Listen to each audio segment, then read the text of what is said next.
Soy Milovan Mirosevic y este es un nuevo capítulo de Reino Fútbol.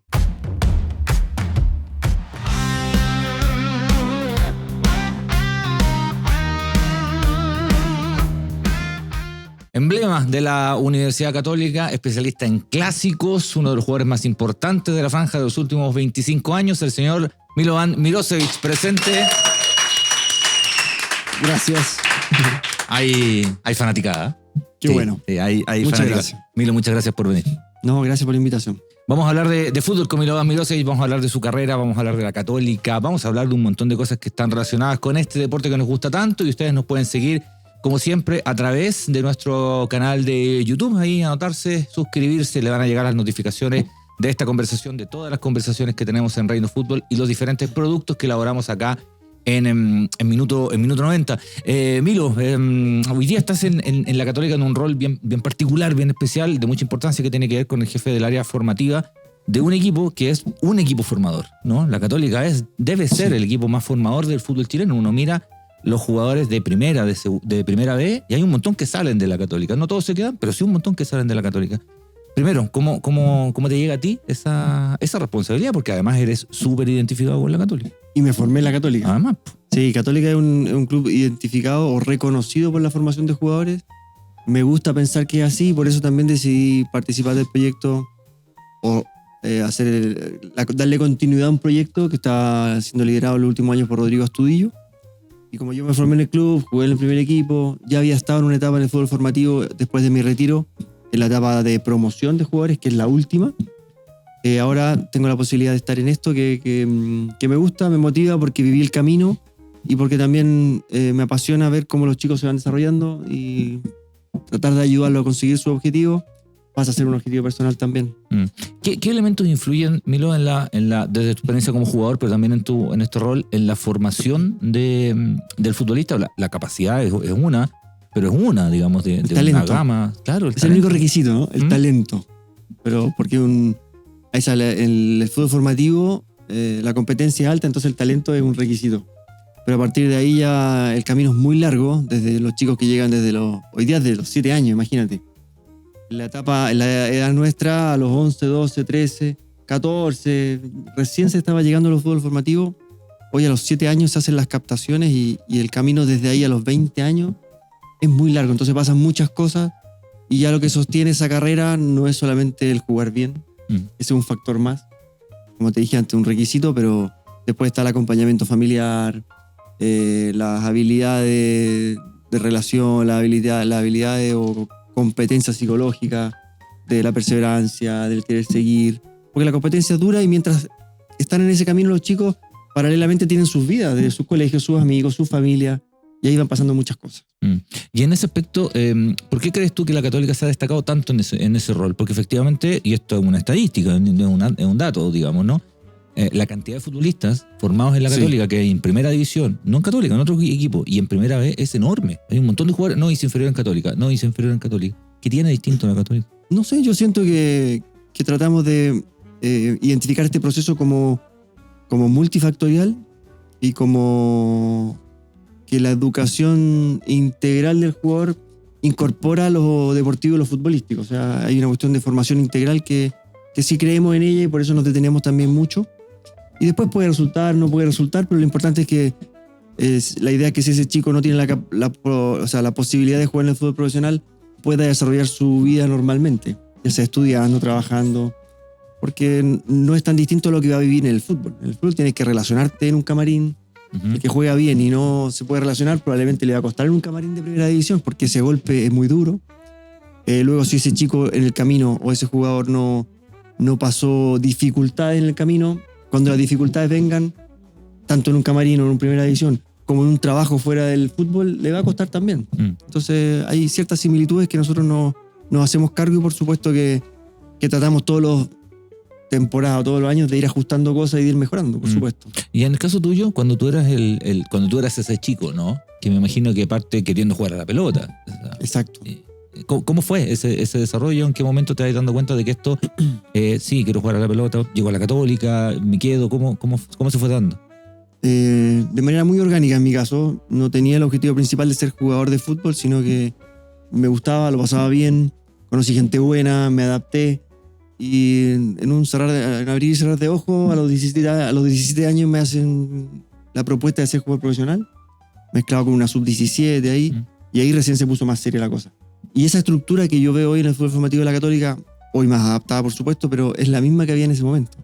De hecho, hoy día el encargado de la Casa Cruzada, que tenemos una residencia, es el profe Ronnie, que era el jefe técnico cuando yo tenía 15 años. Entonces, había una continuidad en la manera de hacer las cosas, que a mí me gusta, me acomoda. Me formé de esa forma también en lo deportivo. Entonces, a partir de ahí vamos viendo las carreras de los chicos. Y en mi caso particular, a los 17 se puso más serio, y que siento que me costó un poco más de lo que me hubiese gustado, pero también tiene que ver con que yo no tenía la seguridad, o no era mi sueño ser jugador de fútbol profesional. No está en mi mente eso. O sea, hasta los 17 no estabais tan claro todavía. No, y hasta los 20. Hasta los 20. Sí, a los 17 me hice profesional. Mundial a los 17, sí, ¿no? Y entre los 17 y los 20 pasaron muchas cosas, jugué muchos partidos en primera y todavía tenía mis dudas. Ahí perdí un poco de tiempo, pero bueno, la inmadurez de ese momento no me hizo ver realmente lo que yo quería. Y a partir de ahí sí, ya a los 20 años más o menos.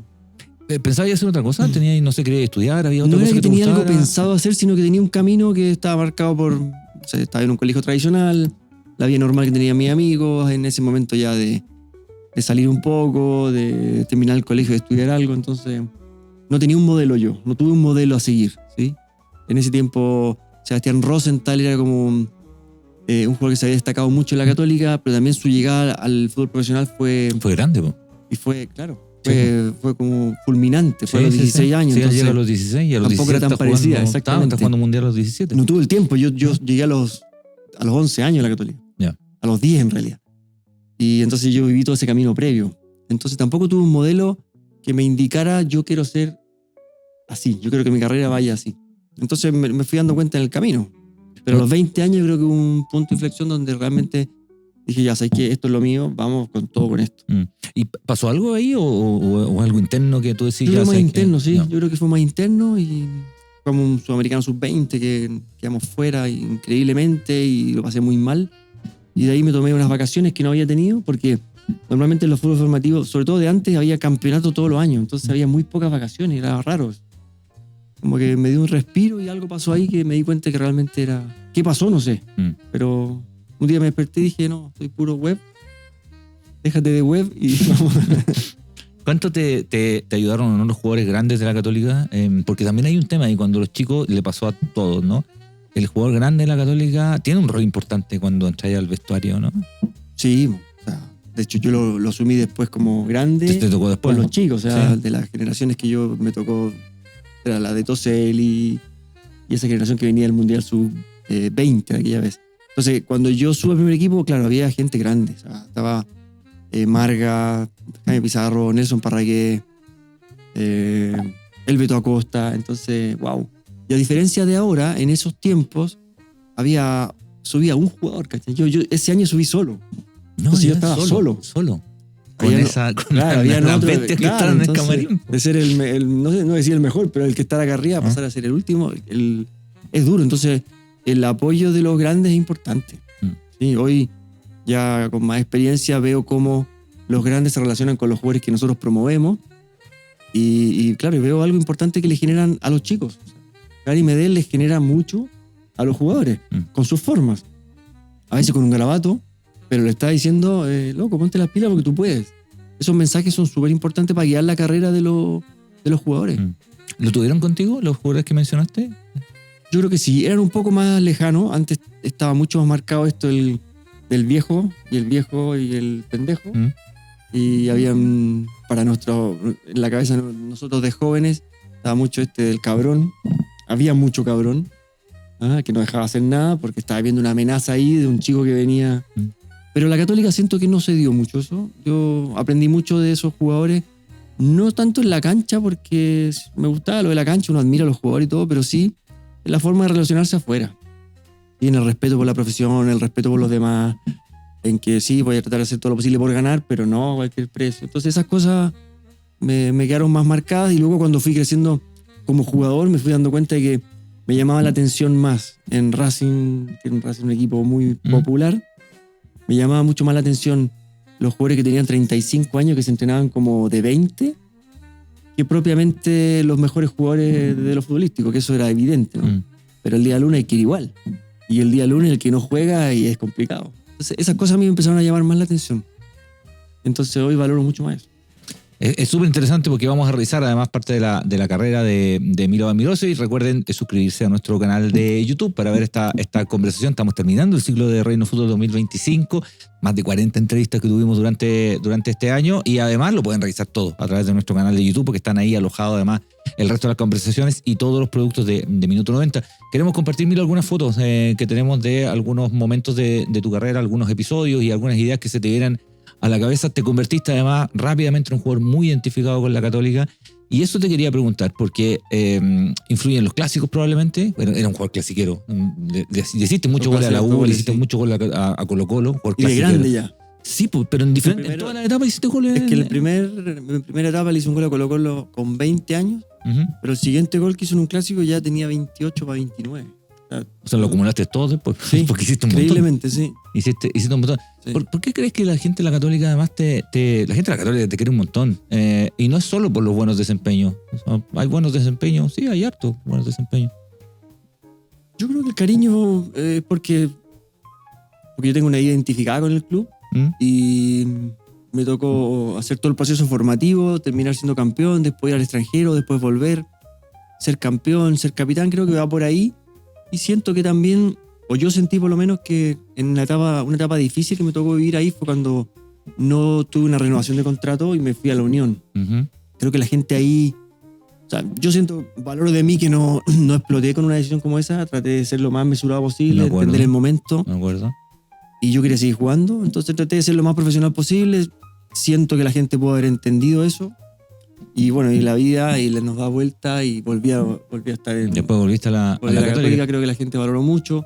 Lo de la celebración también y probablemente lo de los goles de los clásicos también ayuda. Estamos viendo fotos de diferentes momentos. Me quería detener quizás en el campeonato 2010, que fue un año muy especial. Terminó siendo un torneo largo, sí. Que no iba a ser un torneo de esas características, terminó siendo un torneo largo, lo ganan, tienen una remontada fantástica. Sí. Y ese año saliste goleador del campeonato. Además, sí. Hiciste 19 goles. Volante, 19 goles, sí. Es un montón. ¿Es tu mejor año? ¿Qué recuerdas tú del 2010? Del año que recuerdo con más cariño, sí. Yo creo que el año anterior habíamos perdido la final con Colo Colo y yo siento que mi rendimiento fue mejor. Pero el 2010 se generó algo especial. Desde el año del terremoto, cambio de torneo, empezamos mal de la Copa Libertadores y la verdad que de a poco el equipo se fue armando bien, cambiamos de entrenador a mitad de año, vinieron jugadores que hicieron mucha diferencia en cancha y otros que no tanto, pero fuera así, como Arrobarrena, por ejemplo. Y ahí se generó un grupo bueno, un grupo de buenos líderes, bien enfocaditos y partimos de atrás. La última parte del campeonato estábamos atrás, a 7 puntos Colo Colo y lo terminamos dando vuelta, entonces fue yo capitán. Entonces para mí es como el año o el título más disfrutado. Estaba Pizzi, ¿no? De técnico. Claro, Pizzi llegó a mitad de año. A mitad de año. ¿Qué recuerdas de Pizzi como técnico en ese año? Buenos recuerdos porque me parece un tipo consecuente, ¿sí? Consecuente es la palabra, de un aspecto medio serio que te inspiraba respeto. Y después muy simple en los mensajes, yo lo valoré, se rodeó de un equipo de trabajo bueno y logró encontrar la vuelta a este equipo que de a poco fue armando su camino. Hasta el final un poco resistido, incluso fue un semestre más o menos, pero los últimos 7 partidos fueron realmente espectaculares, creo que ganamos los 7. Es un gol a la U, me parece, ¿no? Sí. Ese gol a la U, sí, pero eso fue el 2013. Sí, eso es después. Y eso es, claro, eso fue el 1-0. Tenemos más... Hay diseños buenos además de camisetas, ¿no? La 10 de la Católica, sí. La 10 de la Católica pesa también. El 10 de Católica, sí. En la historia, Mortero Aravena, Pipo Gorosito. Sí, no. De hecho, yo compartí con Pipo y no Pipo en su último partido, yo tengo una foto con Pipo en la banca porque era su último partido en la Católica y yo titular, yo no lo podía creer. Pero bueno, después me pasó a mí y digo, bueno, así funciona esto. La ley de la... Así funciona. El Pipo era un jugadorazo, pero tenía su carácter, digamos, ¿no? Sí, claro, ¿no? Y un jugador de esa magnitud, como ninguno de los jugadores de 35 barridas nos gustó estar en la banca. Si no te pasa eso es porque no te gusta la actividad, digamos. Es la competencia. Quieres jugar siempre, ¿no? Exacto. ¿Y esta foto, esto es Esto es sub-17, Mundial sub-17. Claro, en ese momento todo era lindo, agradable. Y un año después nos pusimos serios y ahí Ya no te empezaron gustó. los problemas. Ya no te gustó tanto. Ya no me gustó tanto. Pero en este equipo jugaba, este equipo era el equipo de Vigorra, ¿no? Exacto. Del flaco Bueno, Vigorra. como estaban los entrenador. hermanos Álvarez, Maldonado, Sí, muy buen equipo. Zúñiga, Viveros. No, era un buen equipo. Era una Todos esos buena jugadores, generación. la mayoría de esos jugadores llegaron a primera. Y eso es Coto importante, Rivera. porque uno mira de las 17 y de pronto hay jugadores que se quedan en el camino, en la selección 17. O sea, la mayoría creo que es una selección especial. Todos llegamos a jugar. Y este ejercicio lo hemos hecho mucho internamente porque conversamos mucho de la proyección de los jugadores y qué sé yo. Y me cuesta ver equipos de sub-17 hoy a esos jugadores que después puedan consolidarse en primera. Porque finalmente el objetivo debe ser ese, no puede ser, ya no jugó un par de partidos acá y después no sé dónde terminó. El objetivo de la formación debe ser que ese jugador se consolide en ese club. Claro.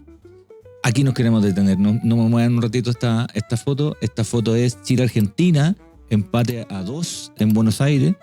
Milovan Mirosevic jugando en Racing en aquel tiempo, y este es el descuento. Chile perdía 2-0. 2-0, sí. 2-0 no está. 2-0 en el primer tiempo. Un baile más o menos. Y nos estábamos comiendo un baile más o menos, es verdad. Un baile más o menos. Y tú hacías el descuento.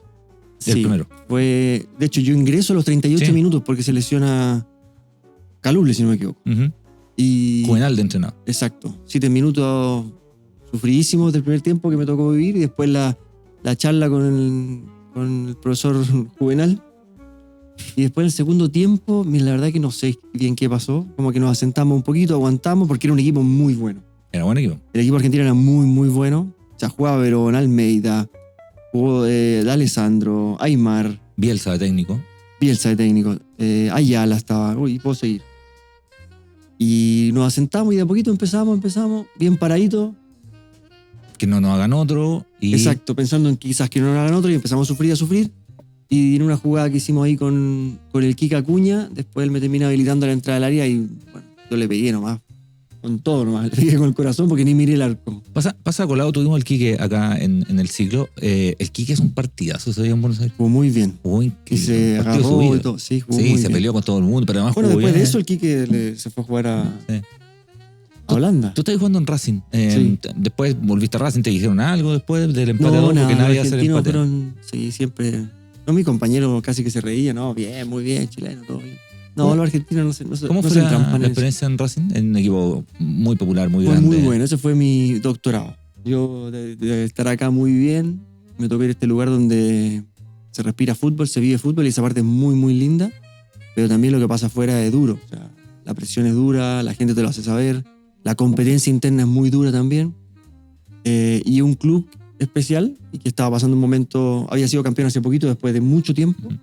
pero la situación económica no era muy buena, entonces había problemas. O sea, todos los años había renovación de 15 o 16 jugadores. Y eso en un equipo es una locura, es empezar de nuevo. Terrible.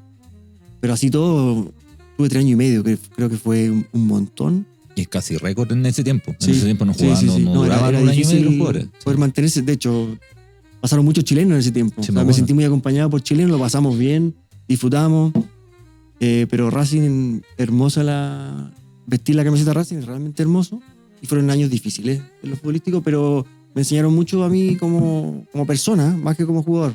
Mm. Porque todos me preguntan, como jugador, ¿son mejores los argentinos? Esa es la típica pregunta. Sí. ¿Por qué son mejores? Yo te voy a decir la verdad. Yo tuve compañeros que después jugaron en Europa, un montón de jugadores, y las diferencias que yo veía alrededor no eran muchas. No eran tantas en el juego. No tienen que ir con técnicas y físicas tampoco, diría yo.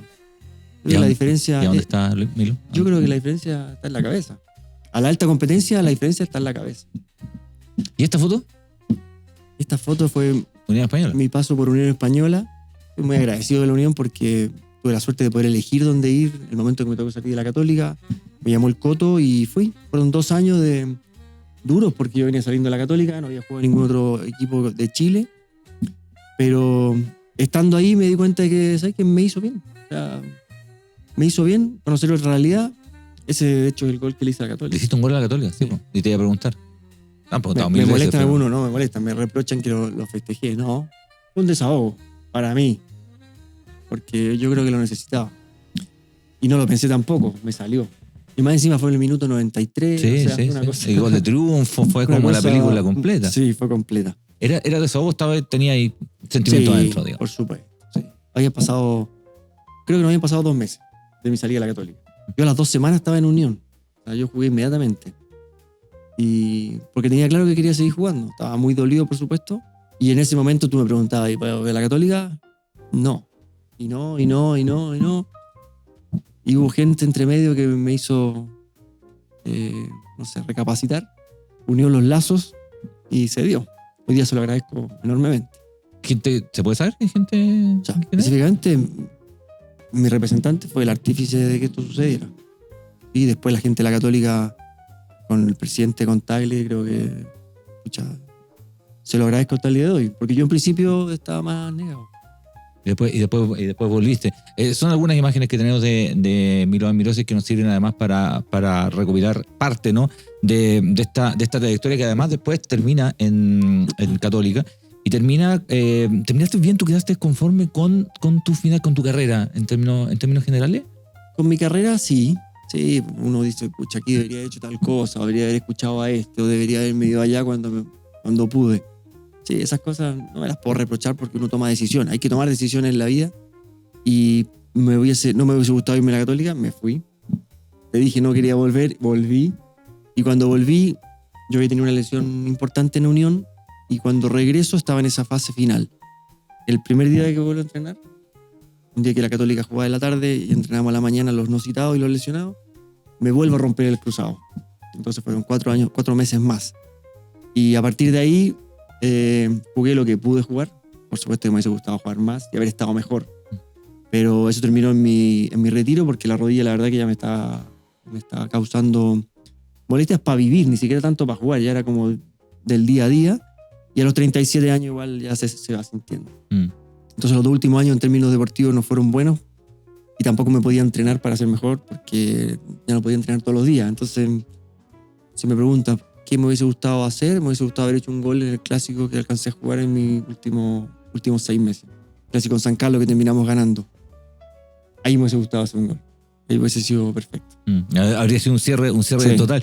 Mira, de los compañeros que tuviste, selección, en Católica, en los diferentes equipos, en cualquier etapa, ¿algún compañero que tú digas, este es crack? O sea, el mejor tipo con el que jugué al fútbol, o con el que mejor me entendí también puede ser. Yo, el jugador que más me gustó a mí fue el Pipo, porque lo tuve ahí de cerca. Lo vi a los 14 años cuando llegó a la Católica por primera vez. Compartí con él después de compañero. Y después fue mi técnico. Yo jugué en Argentinos Juniors 6 meses y él me llevó. Entonces, como jugador, digo, el que más me gustó fue el Pipo. Y después, durante mi carrera, ahí compartí con muchos, pero siempre me acuerdo de Lisandro López en Racing. Fue el jugador que más me llamó la atención por lo completo que era. Él después terminó jugando en Francia. Sí, claro. Por la selección, pero poco. Él, yo creo que fue el jugador que más me gustó a mí. ¿Sí? En contra, lo que más me llamaron la atención fue Tevez. Tuve la oportunidad de jugar contra Tevez varias veces, pero su primer partido como centro delantero lo jugó contra Racing el año 2004. Nos ganaron 4-1 y ese día fue su primer partido de 9. Y el compañero mío, el central, dijo, no, tranquilo, este juega de 10, así que no. 4-1 nos ganaron. Ese día él me impresionó. Y después tuve la oportunidad de jugar contra Agüero también, previo a su salida de Independiente, pero ya era figura. Ya. Y claro, un chico distinto a lo que los jugadores jóvenes de esa edad. Armado físicamente, futbolísticamente, con conceptos súper claros, pero a través desde la intuición. O sea, un chico que se notaba que sentía el juego, no necesariamente entenderlo. Me acuerdo 17, 18. A los 16 jugó. Era una bestia. Sí, una bestia. Era un jugadorazo. ¿Y de los técnicos que tuviste, Milo? En diferentes etapas, ¿algún técnico que te haya marcado, haya aprendido cosas? De todo. Yo de todo. Siempre nombro al Flaco Vigorra porque fue mi papá en esos inicios de entrenador con la selección.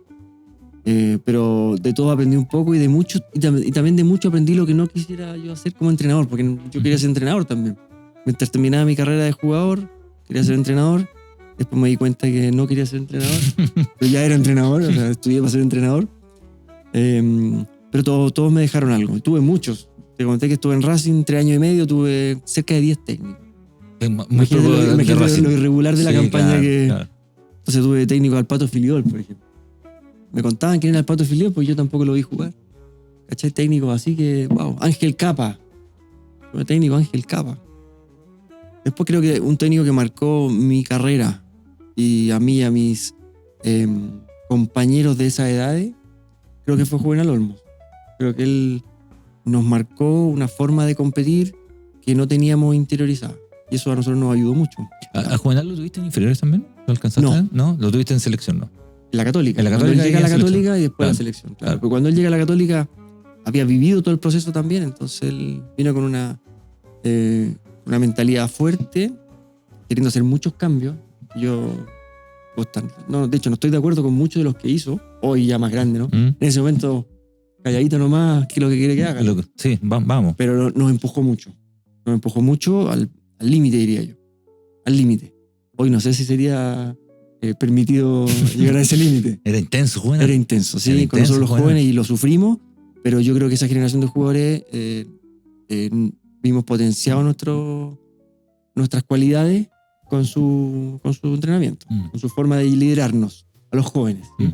Hablo de los Formazábal, Álvarez, Kika Cuña, Segovia. y así. ¿Cómo ves ahora a la Católica 2026? Estábamos hablando justo fuera del micrófono. Ojo, se armó Católica, se adelantó, presentó un par de refuerzos antes del fin del año calendario. ¿Cómo la veis después de creo que yo terminé siendo un buen año de la Católica? Termina siendo un muy buen año de la Católica, sí. Creo que el cuerpo técnico que llegó supo adaptarse a lo que tenía, porque sí, era un plantel corto. Nosotros lo estábamos viviendo con nuestra juvenil, porque muchos jugadores estaban yendo a entrenar, debutaron 6 jugadores. Entonces habla de un plantel corto. Uh-huh. Y siento que bueno, la dirección deportiva se movió muy rápido, producto también de la clasificación a la Copa. También hay un campeonato más que este año, entonces todos los equipos van a tener que adaptarse un poco en términos de número de jugadores, por lo menos. Después que funcionen o no, pucha, esto es fútbol, no es una ciencia tan exacta, entonces veremos cómo se pueden cuajar todas esas piezas, porque ahora viene lo de verdad. Claro, y el Claro Arena en sí mismo, entrar para alguien que lleva tantos años en la Católica, llegaste a los, me dijiste, 7, 10, a los 11, a las años. sub-11, pero antes a la escuela. A la escuela, que ¿Y ahora ver conociste el estadio? Sí, porque conociste San Carlos cuando costaba llegar, ¿no? Después Claro. cuando se jugaba allá. Ha cambiado mucho y para mí, como para todos los que estamos ahí, ha sido un impulso de energía. Creo que el plantel profesional es la más clara muestra. Se perdió un partido con O'Higgins, si no me equivoco. Con O'Higgins. El equipo estaba con varias expulsiones, pero además, sacando ese partido, la gente ha ayudado mucho a que se consiguieran resultados. El cómo no te lo puedo explicar, tú sabes a lo que me refiero. Sí. El ambiente, la gente va feliz, el estadio quedó espectacular. Los que trabajamos ahí también lo sentimos. O sea, hemos podido disfrutarlo de diferentes formas. Incluso recién termina un campeonato sub-17 que era una tradición del club, que se hizo ahí también. O sea, creo que el estadio se le ha sacado el jugo y la gente lo ha valorado mucho. Los hinchas y los que trabajamos ahí también. Yo hoy día trabajo en el club, soy hincha, fui jugador, todo lo que quiera, pero yo trabajo en el club y con la gente que me relaciono, están todos igual, emocionados, agradecidos, impresionados por la gestión que se ha hecho. En este país la infraestructura deportiva es una carencia y no podemos pensar en desarrollo deportivo sin infraestructura. Y la Católica, la gestión que hizo Cruzado fue realmente buenísima. Buenísima. No sé quién hace un estadio hoy día en el mundo. Es muy difícil. Y en Chile más todavía. Y en Chile más todavía, porque lo que te acabo de decir, no tenemos infraestructura. O sea, dentro de los miles de factores que atentan contra un desarrollo competitivo óptimo, está la infraestructura. Mira, la última, en tu rol de jefe técnico de la formativo, ¿no? de la Católica, ¿hay demasiados, o a lo mejor siempre lo hubo, no sé, estímulos para el chico que está empezando a jugar? Estímulo externo, me refiero. Sí, hay mucho. ¿Y eso cuesta? Sí, cuesta. Por supuesto que les va a costar mucho más a ellos, ¿sí? Tratamos de inculcarle a los chicos y sobre todo a los padres. Creo que los padres tienen que hacerse partícipes de esta educación porque finalmente es lo que es. Y la sociedad hoy tiene muchos estímulos. Nosotros grandes tenemos muchos estímulos. Y por lo tanto los chicos también. Me cuesta ver jugadores. Todos te dicen, yo quiero ser jugador. Yo quiero jugar en el Manchester. La pregunta que yo hago es, ¿estás dispuesto a hacer lo que hay que hacer para jugar ahí? Y ahí es donde creo que topamos. Porque como hay muchos estímulos, si no me funciona esto, en el fútbol no juego tan bien, total, yo voy y me voy a meter en mi teléfono o tengo mis amistades o qué sé yo. Antes había menos de eso, ¿ya? Entonces, puede que sea, no voy a decir que es peor, sino que es diferente. Y nosotros también tenemos que adaptarnos a que ese mensaje que entregamos, a que ese entrenamiento que le damos al chico, tiene que ser acorde a sus necesidades actuales. Milo, muchas gracias por venir Bueno, gracias por la invitación. a Reino Fútbol, y muchas gracias a ustedes por estar del otro lado, por haber estado todo este año, además 2025, y viene obviamente otra temporada. Gracias por estar siempre del otro lado de Minuto 90.